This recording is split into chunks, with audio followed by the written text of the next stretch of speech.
if you haven't heard from her in a few days, she's probably fine. We hear that a lot when it comes to older folks living alone, and to be honest, that phrase makes my spine tingle. Probably fine is not a care plan, it's a polite way to ignore what's quietly breaking. Because here's the truth. Growing old alone isn't the tragedy. Being forgotten while you do it is. Welcome, dear one, to Buddhist Wisdom for the Elderly, your cozy corner on the internet where aging meets awareness, and being alone doesn't mean being invisible. Today we'll explore 8 real, sometimes funny, sometimes soulful lessons most people don't recognize until it's too late. From emergency prep and home safety to loneliness, clutter, and even why you keep waking up at 3 a.m., we'll walk through them all. But don't miss part 6, the forgotten wisdom of touch. It's not just about hugs. It's about remembering that your body still deserves kindness, and that safe, healing touch isn't a luxury, it's medicine. Emotional, physical, even spiritual. If this message stirs something in you, like and subscribe to help us reach 1,000 subscribers. It fuels us to keep making videos for elders who deserve more than just probably fine. So take a breath, put the kettle on, and let's begin this sacred, slightly wobbly, joyfully imperfect walk together. You're not alone. Not here. Part 1. Social connection. The antidote to vanishing. Let me ask you something tender. When was the last time you laughed so hard your belly hurt? Or cried with someone who just got it? Or sat in silence with another soul and felt not alone? Now let me ask this. When was the last time you went a whole day without speaking to anyone? For millions of older adults, that second question is easier to answer than the first. And that, dear one, is a quiet epidemic. Not of illness, not of accidents, but of invisibility. Let's not sugarcoat it. Loneliness is lethal. According to the experts in white coats, chronic isolation is just as bad for your health as smoking 15 cigarettes a day. That's right, 15. And you don't even get the rebellious cool points of Marlboro Man. It raises your risk of heart disease, dementia, depression, and perhaps worst of all, it starts to convince you that you don't matter anymore. But here's the good news. It's a lie. You do matter, in ways this world still needs. You just have to remember that. And sometimes it takes someone else to remind you. Back to Walter. You know him by now, our carpenter sage. After his wife passed, the house got quiet. At first it was peaceful, then it got too quiet. He ate dinner by the window, listened to the news, tinkered in the garage, but something was missing, and he didn't know what it was until he stumbled into it. One afternoon at the hardware store, he bumped into an old friend.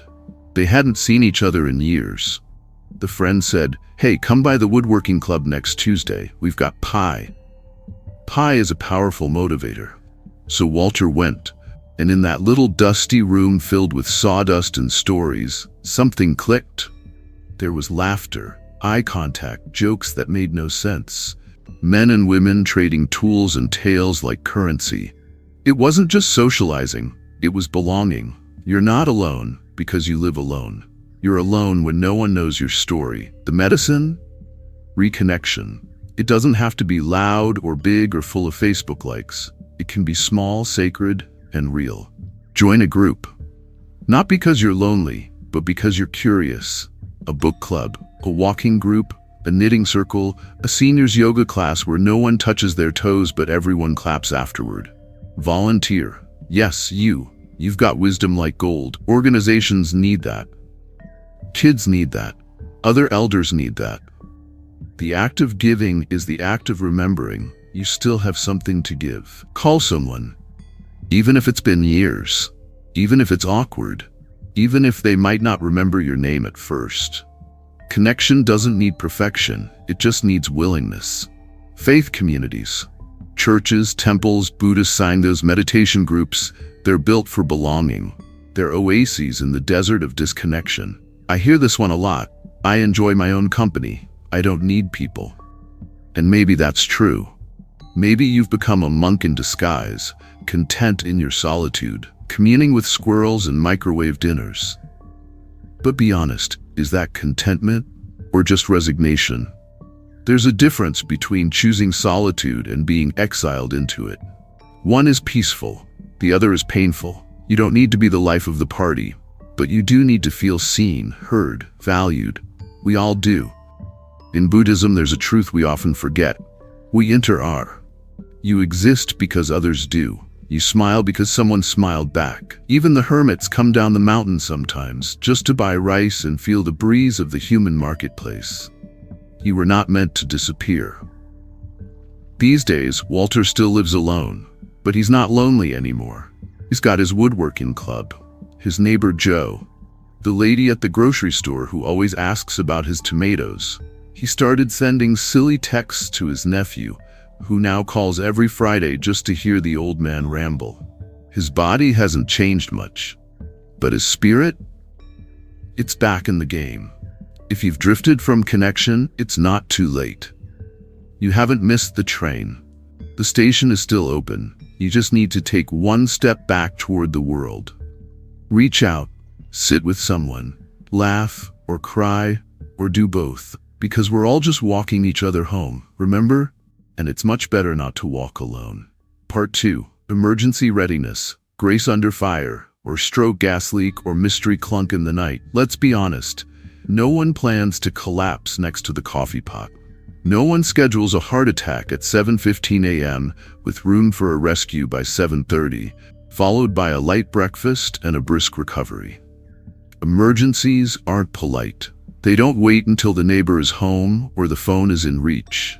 They just arrive, like unwanted guests or robocalls. And when you're living alone, these moments can turn from inconvenient to catastrophic in the time it takes to drop a spoon. But here's the good news, my friend. You don't need to live in fear. You just need a plan.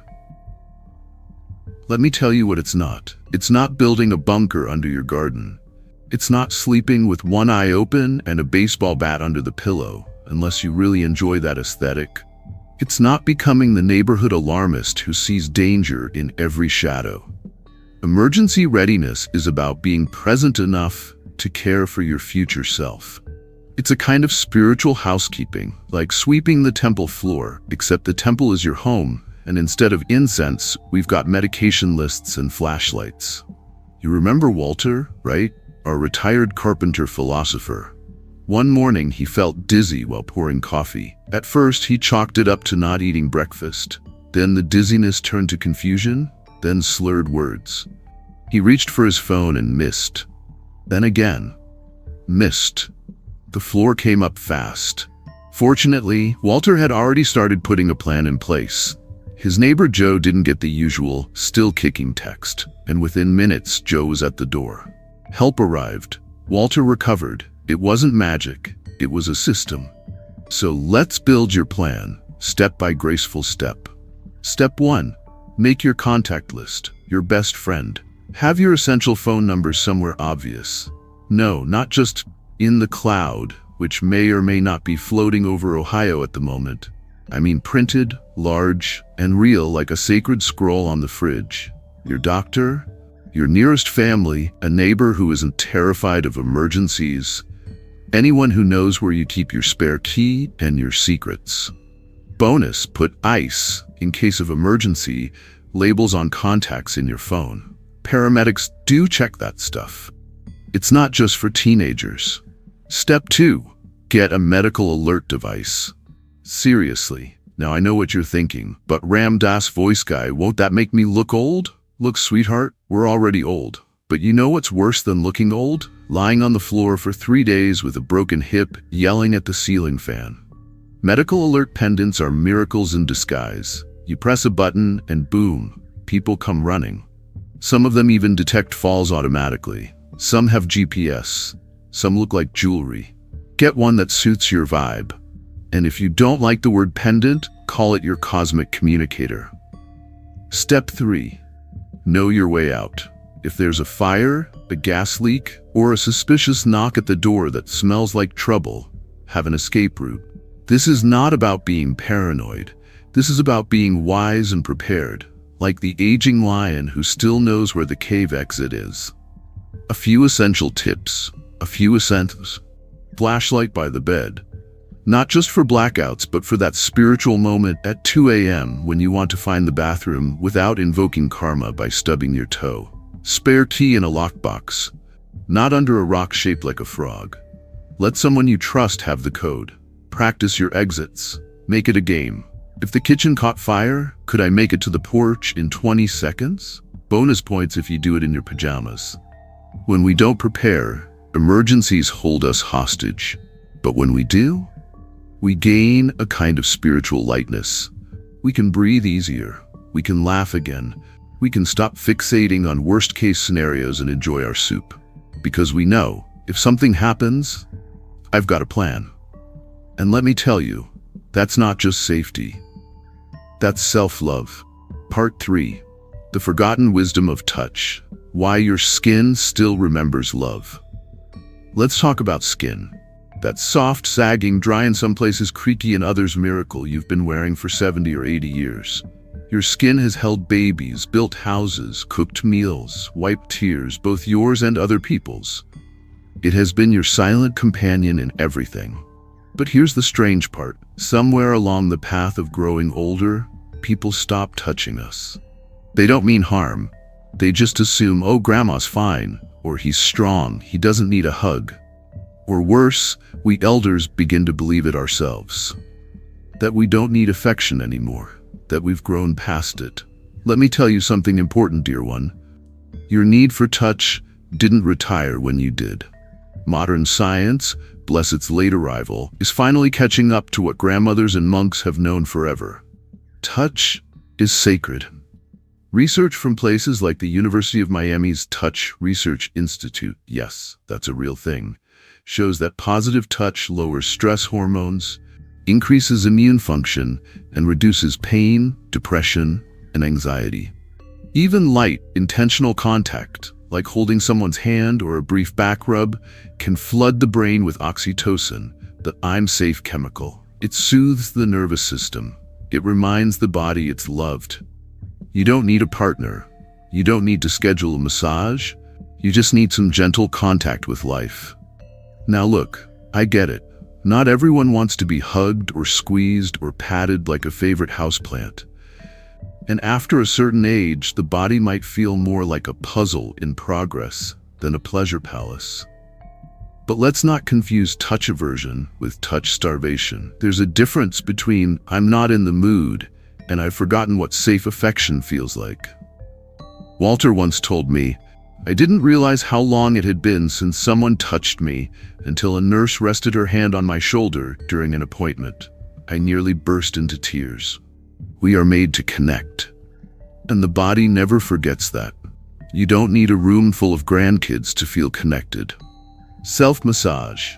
Take a little oil or lotion and gently rub your feet, your hands, your neck. Speak kindly to your body as you do it. Thank you, old legs. You've carried me through quite a bit. Mindful showering. Turn the daily scrub into a slow, reverent ritual. Feel the water, feel the soap.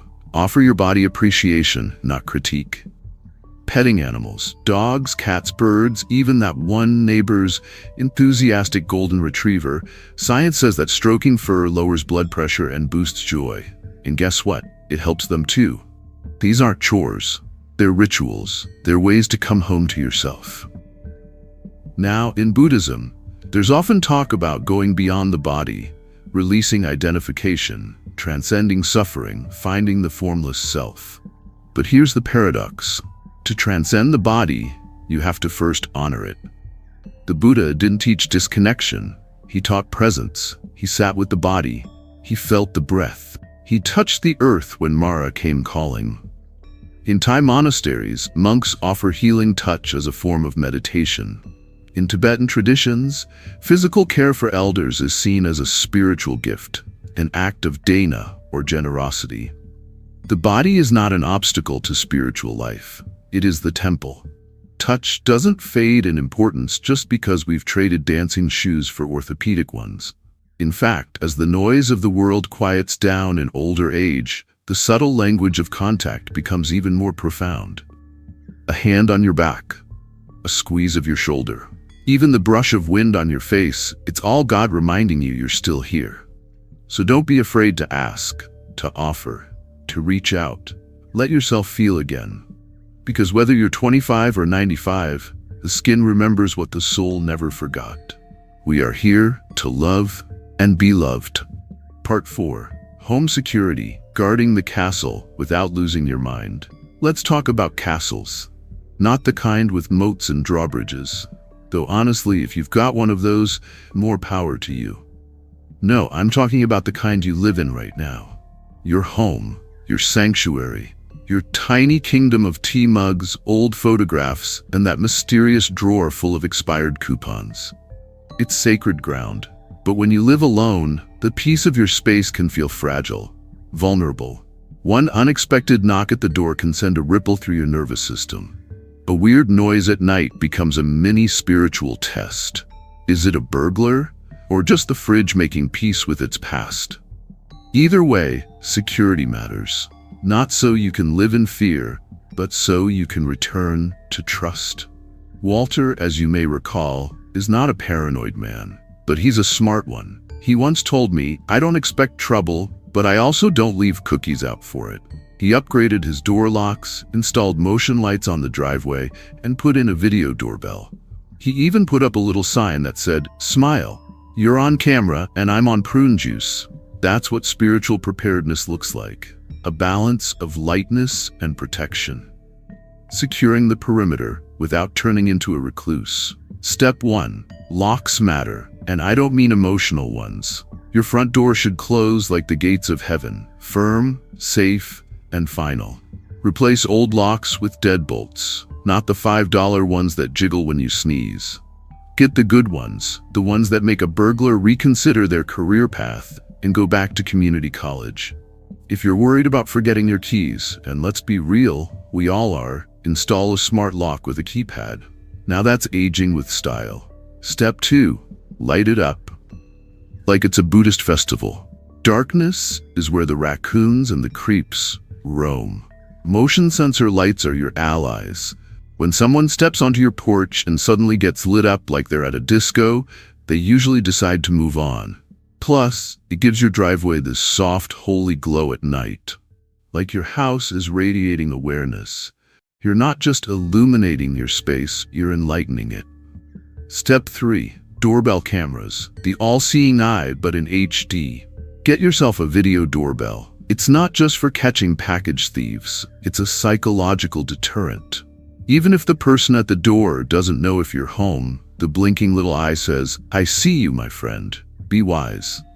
And if you can't afford one, here's a secret. Fake it. Put up a security sticker or a little plastic camera from the hardware store. The idea isn't to create a fortress. It's to send a signal. This home is loved. This soul is alert. Now, let's shift to a different kind of intrusion, scammers. Walter once got a call from someone claiming to be his bank. Said his account had suspicious activity, wanted him to confirm his details, sounded urgent, professional, almost real. Walter didn't take the bait. Why? Because he had a rule. Never trust someone who contacts you out of the blue asking for your soul or your social security number. Scammers use fear. They want you to panic. They want you to forget your stillness, but you're too wise for that. If you're not sure about a call, an email, or some shady dude claiming to be from the gas company, don't decide alone. Walter has a simple ritual. He runs it by his nephew, or his neighbor Joe, or even me if I'm in the mood to feel useful. This is your spiritual posse, your crew of discernment. You don't need to be an expert in scams. You just need a second set of eyes. There's a difference between living in fear and living with clarity. Fear says, the world is dangerous, so hide. Clarity says, I honor this life too much to leave it unguarded. Your home is not just a roof, it's your temple. It's your meditation cushion, your tea station, your sanctuary of slippers and memories. Protect it gently, fiercely, lovingly, and then rest easy. Part 5. Sacred Mess. Why your clutter isn't just clutter and how to let go with grace. Okay, it's time we talk about that drawer. You know the one. Full of rubber bands that lost their stretch sometime during the Nixon administration. A rogue AA battery. Coupons from a grocery store that doesn't exist anymore. 3 keys that fit some door somewhere in some past life. It's not just a drawer. It's a shrine, a sacred archive, a museum of your perfectly normal, deeply human reluctance to let go. And here's the truth, my dear one, you're not alone in this. As we grow older, our homes become stories we can walk through. Every item has a whisper. That chair your mother gave you, the box of mismatched Tupperware lids that seem to multiply like rabbits, the coat you haven't worn since 1987 but still carries the scent of some lost moment. Letting go isn't hard because we're stubborn. It's hard because we've made emotional agreements with our things. We say, this teacup, my mother. Or, this box of wires, someday I'll fix something. But here's the rub. The more we accumulate, the heavier it becomes to carry the past. At some point, we're not surrounded by memories. We're buried in them. And not just because it's hard to find your glasses. Studies from Princeton and UCLA have shown that clutter increases stress, drains your energy, and interferes with clear thinking. Especially for older adults, it also increases fall risk, which we've already covered. And bruised egos take longer to heal after 70. Clutter is low-level chaos. It's like background noise for your soul. And clearing it, that's not just cleaning. That's liberation.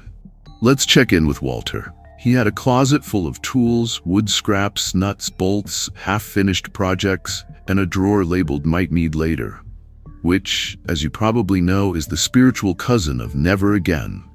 One day, after tripping over a box of old extension cords, he sat down, looked around, and asked the most important question of all. Why am I keeping all of this? The answer wasn't obvious, but it came eventually, because letting go feels like saying goodbye, and I'm not ready. And that's when it hit him. It wasn't about the cords. It was about the parts of himself he was afraid to release. So he took it slow. He didn't throw everything out in a fit of ascetic rage. He honored each item, thanked it, a la Marie Kondo meets Ram Dass, and asked, is this helping me live now, or anchoring me in what's already gone? In Buddhism, we call it non-attachment, the art of loving something without clinging. Letting go doesn't mean rejecting. It means releasing the tight grip, softening the edges, and allowing change to arrive. Even the Buddha gave away his palace life, not because it was evil, but because it no longer served his growth. He let go with purpose, not guilt. So when you give away that old sweater, or finally part with the 3 slow cookers stacked in your garage, you're not discarding, you're offering. You're making space, not just in your closet, but in your psyche. Practical tips for sacred decluttering. 1. One drawer at a time. Don't take on the whole garage unless you want to meet your inner demons all at once. Start small. 2. Bless and release. Before you donate something, hold it for a moment. Thank it. Remember the memory, then let it go like a leaf in the river. 3. Create a legacy box. Put truly meaningful items in one box for your family. Stories, letters, mementos. Not 87 knickknacks, just the soulful stuff. 4. Laugh at the absurdity. That mystery key? Bless it. That sock with no partner? Honor its independence. Humor is a balm. And this is the big one, my friend. You are not the Tupperware. You are not the faded birthday cards. You are not the VHS tapes, the casserole dishes, or the collection of hotel shampoo bottles you haven't used since Clinton was in office. You are the presence that remembers, the witness that smiles, the still aware being who is always here, with or without a cabinet full of what-ifs. And when you lighten the load, what you find beneath the clutter is peace, spaciousness, maybe even a little joy. So take a breath, open the drawer, and let grace be your garbage man. Part 6, the daily check-in, a sacred "Hey, you alive?" So let's say you've made it to 75 years old. You've survived your in-laws, survived disco, and maybe even survived raising teenagers. Truly a spiritual test if there ever was one. Now you're finally getting some peace and quiet. Maybe a little too much quiet. You wake up one morning, the light's filtering in just right, coffee's perking. You sit at the table and think, if I fell off this chair right now and stayed here for a day or two, would anybody notice? Or would the cat just slowly inherit the house? Welcome to one of the deeper spiritual questions of elderhood. Who's checking in on you? And why does it matter? Let me introduce you to Walter. Walter's 75. He's got hands like tree bark and a heart like soft clay. Retired carpenter. He built half the neighborhood, and most of his kitchen cabinets still open and close on command, which is more than I can say for my knees. Since his wife passed, Walter's been living solo, and for the most part, he's doing okay. He talks to the plants, still sharp with a hammer, and makes a pot of soup big enough for 12, then eats it for 6 days. But somewhere between day 3 of leftover lentils and a squeaky floorboard in the hallway, the question creeps in. What if I needed help? Who would know? It's not just a logistical problem. It's a heart problem. So Walter, in a moment of modern wisdom, sets up a daily ritual. Every morning, he texts his neighbor Joe. Morning, all good here. And if Joe doesn't get the text by noon, he knocks on the door. No drama, no fuss, no need to tattoo help on your chest. It's not about being needy. It's about being seen. In a world where seniors disappear into the background, that little check-in is a daily "I'm still here." It's the spiritual equivalent of ringing a monastery bell. In Buddhist circles, we talk a lot about Sangha, your spiritual community. But listen, Sangha doesn't have to mean a shaved head and a saffron robe. Sometimes Sangha is a guy named Joe, 2 doors down, who mows his lawn in socks and sandals. Daily check-ins are like little acts of spiritual maintenance. They keep your sense of being part of from rusting over. You don't need an app, you don't need enlightenment, you just need someone who notices when you go quiet. Here's where it gets interesting. Every time I bring this up to an elder, I get the same line. "Oh, I don't want to be a bother." Let me tell you something, dear one. You are not a bother. You've spent decades caring for others, feeding people, fixing things, listening to long-winded stories about work politics, and now you think asking someone to check in is too much? That's the ego whispering old stories. It's afraid to receive. But real spiritual practice is letting yourself be loved, not just needed. Let someone check in, give them the gift of caring for you. That's what love looks like after 70. Mutual vigilance, not grand romance. A few ways to check in without feeling like a hall monitor. Text a buddy, still alive. Coffee was strong, feeling hopeful. Wave at the neighbor. One 85-year-old woman I knew used a bright red flag she stuck in her window each morning. If it wasn't up, her neighbor would pop by. No app needed, just fabric and friendship. Use it if you're fancy. There are check-in apps that send alerts if you don't say, "I'm okay." The Buddhist version of this is, well, mostly candles and incense, but apps are good too. Join the Old People Watch Each Other Club, also known as church groups, neighborhood circles, or very informal "Did you eat today?" texts from your niece. A check-in is not just for safety, it's spiritual nourishment. It tells your nervous system, I am part of something, I matter, I belong. And that sense of belonging, that's what keeps the soul from shriveling into isolation. So start small. Text someone, call someone, or just write yourself a little note that says, you're not invisible, you're still in the dance. Because in this chapter of life, staying safe doesn't mean locking the door tighter. It means opening it to community, one message at a time. Part 7, Falls, the unexpected guru of gravity. Let's get real about one of the least glamorous spiritual teachers around, falling. Now you might be thinking, that's not a guru, it's an accident. But trust me, nothing humbles the ego faster than slipping on a rug and landing next to the cat dish while holding half a sandwich. Falling reminds us that we are indeed embodied. And these bodies? They have opinions about rugs, balance, and showers without grab bars. But here's the thing, You don't have to learn the hard way. You can learn the graceful way. Walter didn't think much about falls. He was sturdy, sure-footed, and had legs like lumber. Until one day, walking across his living room, he caught the edge of a rug with his slipper and went down like a pine tree in slow motion. He lay there stunned, not hurt, just surprised. The sandwich was fine, by the way, but his pride, slightly dented. That was the moment he realized falling isn't just for the really old people. It's for anyone who forgets that physics always wins. So Walter decided to treat his house like a dojo, a place of mindful movement. And that decision changed everything. In Buddhism, we practice mindfulness with every step. I am stepping on the earth. I am arriving in the now. Well, nothing snaps you into the now quite like slipping on a wet bathroom tile. So instead of pretending like you're still 45 and could leap over furniture, you can become a kind of spiritual engineer. Here's how. Step 1. Make your house less treacherous. Let's audit the battlefield, your home. Grab bars are sacred tools. Walter put grab bars next to the toilet and in the shower. Not because he's fragile, but because it's wise. Even Zen monks have rails in their temples. Bonus, you can use them to practice chair pose while brushing your teeth. Instant yoga. Lighting is like enlightenment. Brighter is better. Dim corners breed missteps and bruised shins. Swap out weak bulbs for bright LEDs, especially near stairs, hallways, and the bathroom, the sacred pilgrimage route at 2 a.m.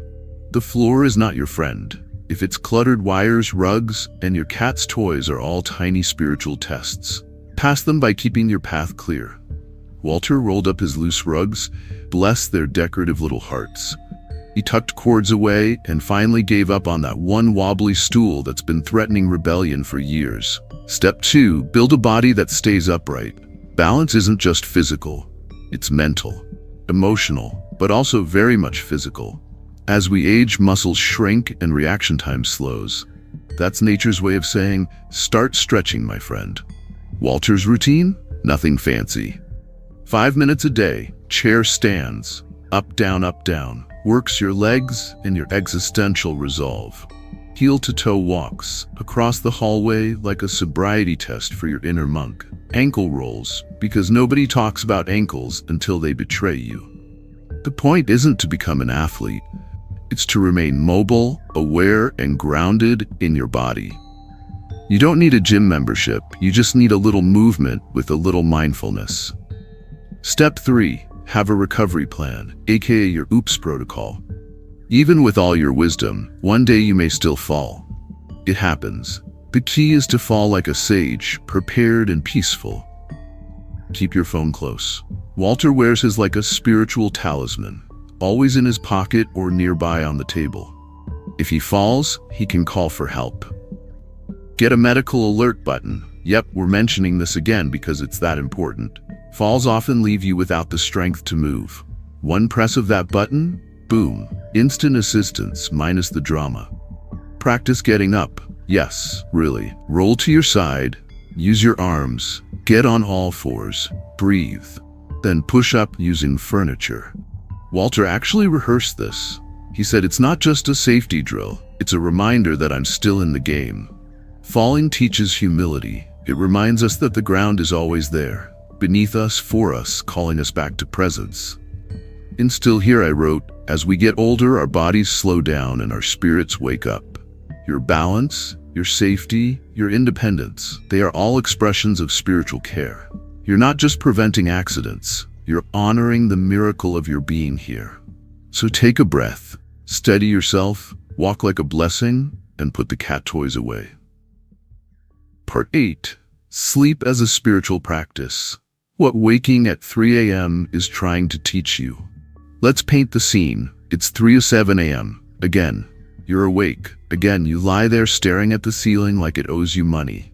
The house is quiet, the moon is indifferent, and your bladder once again insists it's got very important business to attend to.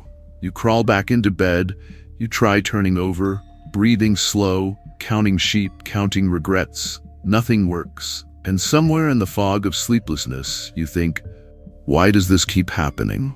Well, my dear insomniac mystic, what if I told you this is not a malfunction? This might be a message. In many spiritual traditions, Buddhism, Taoism, even mystic Christianity, the early hours of the morning are known as the hour of the spirit. A time when the veil between your conscious self and your deeper truth is thinnest. In Buddhism, it's when monks rise to meditate, not because they hate sleep, but because the world is quiet, the mind is soft, and something unseen becomes visible. Science has its say too. As we age, our melatonin production decreases, our sleep gets lighter, and we wake more easily. This isn't failure, it's biology. But how we meet that moment, that's where the magic is. Walter used to get frustrated about his 3 a.m. wake-ups. He'd toss, turn, and stew about the injustice of not being able to sleep past dawn. But then one night, instead of reaching for the remote or muttering at the ceiling, he just sat up. He lit a candle, he made tea, and he listened. To nothing. To everything. The clock ticked. His breath came and went. A deep peace settled in. It became his ritual. Not every night, but sometimes when he woke, he would greet it like a visitor. Not an interruption, but a teacher. And what he found wasn't just calm, it was clarity. If you're waking up at 3 a.m., try this. 1. Don't panic. Don't fight it. The resistance is worse than the wakefulness. 2. Sit up. Light a candle. Breathe. You've just entered the temple of the quiet hour. 3. Listen inward. Maybe there's a worry that needs kindness, a memory to be witnessed, a forgotten part of yourself waiting to be heard. 4. No pressure to sleep. Just be. You're not broken. You're just being invited. This isn't woo-woo. It's deeply practical. Because when you meet the night with grace, it stops being a battle and becomes a kind of devotion. In meditation, we learn to greet whatever arises, pain, joy, thoughts, sounds, without clinging or pushing away. Night waking is no different. What if, instead of seeing it as a problem to be solved, you saw it as part of the great rhythm of life? A bell of mindfulness ringing in the dark? And let's be honest, some of your best thoughts don't come in the middle of the day. They arrive in the hush of night, when the world isn't talking so loud. Keep a notebook by the bed. Sometimes the soul sends its messages in scribbles. Don't let them then get lost in the morning light. Gentle stretches. The body wants movement, not drama. Think yoga for half-asleep monks. Mantras or prayer beads. Recite a calming phrase, I am here, I am held, all is well. Don't look at your phone. Unless you want to trade mystery for cat videos. You're not defective because your sleep isn't perfect. You're human. You're aging. You're on the great cosmic conveyor belt toward transformation. And sometimes the spirit knocks in the middle of the night to say, hey, remember who you are. So next time 3 a.m. calls, don't groan. Just smile softly and say, I've been expecting you. Then light a candle, sip some tea, breathe into your belly, and let the silence cradle you like a gentle old friend. Conclude. So here we are, dear one, at the end of our little pilgrimage through the quiet joys and hidden dangers of aging alone. We've touched a lot today, literally and figuratively.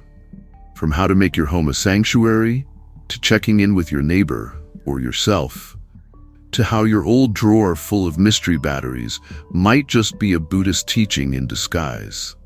We learned that loneliness is not weakness, that safety can be sacred, and that your 3 a.m. wake-ups might be less about your bladder and more about your soul whispering, hey, still here. And if you take just one thing from this video, let it be this. You are not meant to vanish. Not in this life. Not in your home. Not in your own skin. Now, if any of these lessons made you smile, think, or whisper, that's true, I invite you to gently click that like button. It's not just a digital gesture. It tells the algorithm gods that wisdom for elders matters. And if you haven't already, we'd love if you'd subscribe to help us reach our first 1,000 subscribers. It keeps this channel going, and more importantly, it keeps this community growing. Drop a comment below too. Share your favorite tip or just say hello. Someone else might need your story more than you know. Until next time, stay safe, stay present, and remember, you're not aging alone. You're aging awake.